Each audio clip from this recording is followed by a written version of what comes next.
మనందరికీ తెలిసిన లంక రాక్షసరాజు రావణుడి లంక. లంక అంటే మనకు వెంటనే గుర్తుకొచ్చేదే రావణుడు. రాక్షసరాజు రావణుడి వైభవం, అతని గర్వం, అతని శక్తి, అతని రాజ్యమే ఈ లంకాపురి. ఇవే మనకు గుర్తుండిపోతాయి. కాని మీకు తెలుసా, ఆ లంక రావణుడికి ముందే ఉనికిలో ఉందని? పురాణాలు లంక గురించి రెండు విభిన్న గాథలు చెబుతున్నాయి. ఒకటి శివపార్వతుల ప్రేమతో పుట్టిన దైవలంక, మరొకటి యుద్ధంతో మారిన రాక్షసలంక. మొదటి కథ ప్రకారం మంచుతో కప్పబడిన కైలాసంలో శివుడు పార్వతీదేవితో ఆనందంగా జీవించేవాడు. ఒకరోజు పార్వతీదేవి శివుణ్ణి, మనకి అందరి దేవతల్లాగే ఒక అందమైన నగరం ఉంటే బాగుంటుంది కదా అని అడిగింది.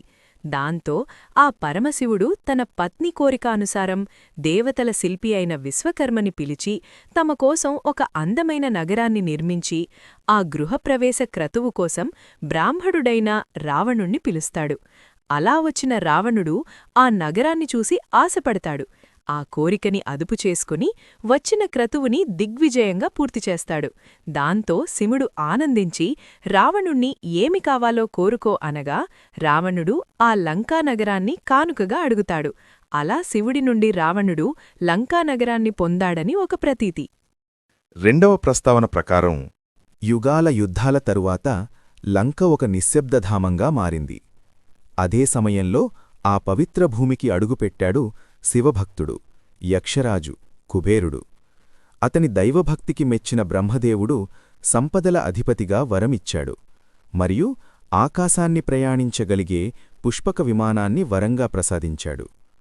కుబేరుని పాలనలో లంక బంగారంతో మెరిసింది, ధర్మంతో వెలిగింది. అది లంక యొక్క నిజమైన స్వర్ణయుగం. కాని ఆ శాంతి ఎక్కువ కాలం నిలవలేదు. కుబేరుడి తండ్రి అయిన విశ్రవుడి మరో సంతానమైన రావణుడు ఆ మహిమను చూశాడు. పుష్పక విమానాన్ని, కుబేరుడి వైభవాన్ని చూసిన ఆ క్షణమే రావణుడి హృదయంలో అసూయాగ్ని మండింది. నేనెందుకు ఆసక్తి పొందకూడదు? అతను తపస్సు చేశాడు, జ్ఞానం కోసం కాదు, అజేయత కోసం. బ్రహ్మవరంతో రావణుడు దాదాపు అజేయుడయ్యాడు. అలా వచ్చిన వరగర్వంతో కుబేరుడిమీద యుద్ధం చేసి లంకని ఆక్రమించాడు. అక్కడే కుబేరుని భక్తియుగం ముగిసి రావణుడి అహంకారయుగం మొదలైంది.